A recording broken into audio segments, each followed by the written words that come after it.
స్పీకర్గా ఎన్నికైన అయ్యన్న పాత్రుడు గారికి నా హృదయపూర్వక శుభాకాంక్షలు. అయ్యన్న పాత్రుడు గారు అంటే అందరి పాత్రుడు, ఎప్పుడూ ప్రజల గురించే ఆలోచించే వ్యక్తి. అధికారంలో ఉన్న ప్రతిపక్షంలో ఉన్న ప్రజల సమస్యలు ఎట్లా పరిష్కరించాలని ఆలోచించే వ్యక్తి అయ్యన్న పాత్రుడు గారు.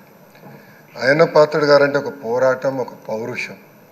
ఇప్పుడే పవనన్న అన్నట్టు క్షణికావేశం కూడా ఉండేది, ఇప్పుడు ఇంకా అవకాశం లేకుండా పోయింది. 1983లో విశ్వవిఖ్యాత నడసార్వభౌమ స్వర్గీయ నందమూరి తారక రామారావు గారు ఆనాడు తెలుగుదేశం పార్టీని స్థాపించినప్పుడు 25 సంవత్సరాల వయసులో మీరు ఆనాడు పోటీ చేశారు, ఎమ్మెల్యే అయ్యారు. ఆనాడు భారతదేశంలోనే సెకండ్ యంగెస్ట్ ఎమ్మెల్యేగా అయ్యన్న పాత్రుడు గారు నిలబడ్డారు. 25 సంవత్సరాల వయసులో మీరు మంత్రిగా కూడా అయ్యారు. 7 సార్లు శాసనసభ్యుడిగా, ఒకసారి ఎంపీగా కూడా మీరు ఉన్నారు.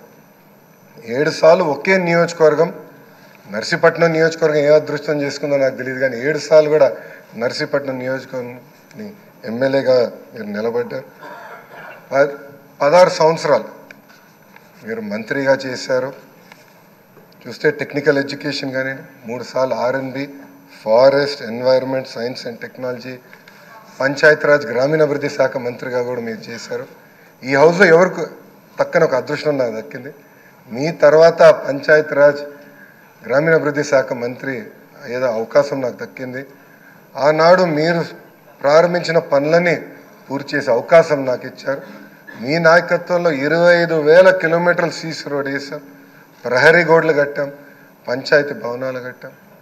గ్రామాలు కూడా ఆనాడు యుద్ధ ప్రాతిపదికంగా తాగునీటి పథకాలు కూడా కలిసి ఏర్పాటు చేశారు. అంతేకాకుండా నాకు ఎప్పుడు సలహాలు కావాలన్నా, సూచనలు కావాలని మీకు ఫోన్ చేసేవాడిని, మిమ్మల్ని అడిగి తెలుసుకునేవాడిని. ఆనాడు పంచాయతీరాజ్ గ్రామీణాభివృద్ధి శాఖ మంత్రిగా నేను ఇన్ని పనులు చేయగలనంటే దాని వెనకాల మీరున్నారని ప్రజలందరూ కూడా తెలియజేస్తున్నాను. ఇంతేకాకుండా పెద్దలు గౌరవ ముఖ్యమంత్రి గారు చెప్పినట్లు ఆనాడు ఉత్తరాంధ్ర సుజల సవంతి ఇరిగేషన్ కోసం కూడా మీరు పెద్ద ఎత్తున పోరాడారు. నాకు బాగా గుర్తు, తెలుగుదేశం పార్టీ విశాఖపట్నంలో మహానాడు ఏర్పాటు చేసుకుంటే ఎట్టి పరిస్థితుల్లో అనౌన్స్ చేయాలి అని పట్టుబట్టారు. ఆనాడు కూడా గౌరవ ముఖ్యమంత్రి గారు కూడా అనౌన్స్ చేశారు. అంతేకాకుండా పార్టీలో కూడా పాలిట్ బ్యూరో సభ్యుడిగా, సీనియర్ నాయకుడిగా నాకు ఎప్పుడూ ఒక గైడెన్స్ ఇస్తూనే ఉన్నారు. ఒకే పార్టీ, ఒకే జెండా, ప్రజలే ఎజెండాగా మీరు ముందరికెళ్ళిన వ్యక్తి.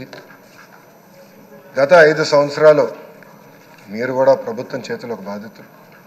23 కేసులు మీ పైన కూడా, బంపర్ ఆఫర్ మీ పైన కూడా పెట్టారు.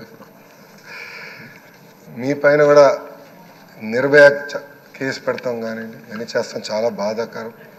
ఆనాడు కావాలని ఇల్లు ఇల్లీగల్గా ఉందని కోర్టు కూల్చొద్దు అని చెప్పినా కూడా అతి ఉత్సాహంతో అధికారుల్ని, పోలీస్ సోదరులను పంపించి మీ ఇల్లు పైన కూడా దాడి చేశారు, కుటుంబం పైన దాడి చేశారు.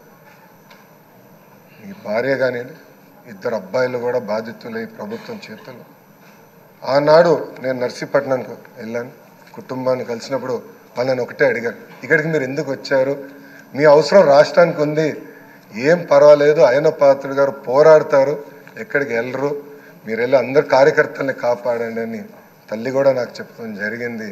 నేను అది ఎప్పుడూ మరవలేను.